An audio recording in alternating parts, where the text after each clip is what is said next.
Hi, I'm Jamie Hazlett, and as you may know, I'm an attorney at the firm of Hazlett and Pedemonte. Today we're going to be talking about documents, putting them together for a discovery response, and also requests that we're going to make to the other side, and some of the key points we need you to know about in putting together your documents for us and in making a request to the other side for documents. So if you have just opened your case with us at Hazlett and Pedemonte, you're probably wondering, what do I do next? What happens next in my divorce, or what happens next in my custody case? And really the next step in your case, if we've filed your initial documents, your petition, and if maybe we have a hearing that's pending, is that we're going to start the process of collecting documents from the other side, and the other side collecting documents from us. So probably you're going to see a document come to you from Barbara, our receptionist, that says a request for production of documents or a response to a request for production of documents. And if you get that document from us, you're going to get some instructions about things that we need you to start producing. We're going to ask you to go through that request for production of documents and put together a response so that we can send that to the other side. We're also going to ask for your help in determining what we might need from the other side. So any information you can give us about what in particular would be helpful, what text messages we might request, what communications might be helpful for us to have. If you know of video or audio recordings that the other side keeps or has that we should request. If you know that the other side keeps a journal or a calendar and that might be helpful for us to have. Those are things that we should know about so we can make good requests to the other side. You also might know what bank the other person banks at, or that they have a savings account at a particular bank. That information also would be helpful to us in making our requests. Then you're also going to get a request for production that's from the other attorney, and it's going to ask you to put together particular documents. A common mistake that clients make is they get overwhelmed by the request and they start thinking, oh my gosh, I'm going to have to give all of this over. It's so private. First and foremost, we want you to know that we're never going to give over your private information like your social security number, your birth date, any information like that to the other side. We actually go through and we redact your personal information from any documents that we send over, like your tax return or your bank statements.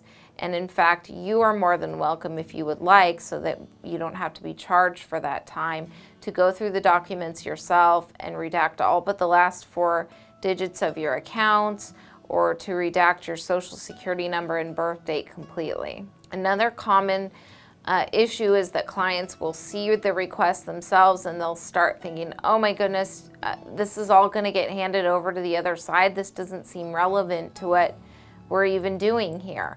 And you're right, it might not be. My job as your attorney is to collect all that information from you, to go through it carefully, and then to determine whether we're going to hand it over to the other side, whether it's truly relevant in your case. If it's not, then we will file objections with the court or with the other side and let them know that it's not relevant and that we're not going to produce it. So we don't need you to stress out about that. What we need you to do is provide the most comprehensive response you can and let us determine what's relevant and what needs to be sent to the other side. Another thing that clients worry about is they worry about, well, I don't even have these documents. Do I need to create them? Do I need to go figure out how to find them? If these documents are not something you could readily or easily go get, like your bank statements, you might not have them in your physical possession, but you could go to the bank and get them, or you could print them online. If they're not readily accessible like that, or they simply don't exist, then you need to go carefully through your response and let us know these don't exist, or I don't have access to them. And you can help us by creating that response and giving us that information.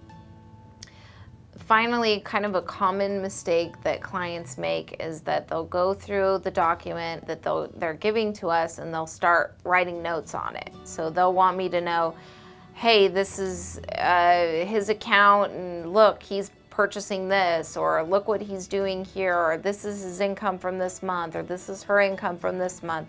It's crucial that anything that you give us doesn't have Post-it notes on it, doesn't have your personal notations or circling or highlighting on it, because these are the documents that we have to send to the other side.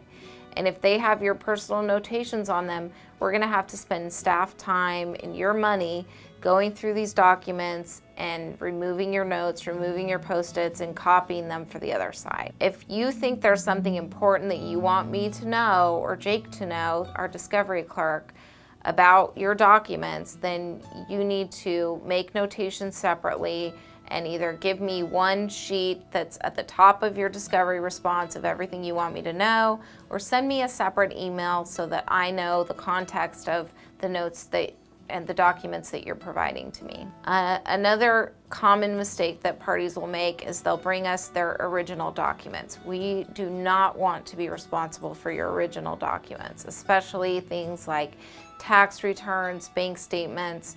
We would really prefer that when you bring us in these documents that they're copies, and that you take the time to make copies so that we do not have to worry about returning original documents to you or safekeeping them.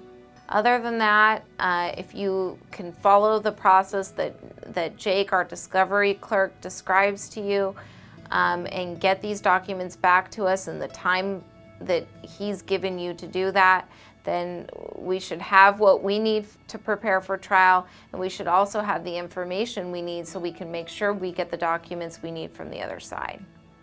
Thank you so much for putting all this together, and we appreciate your patience in working with us to produce these documents.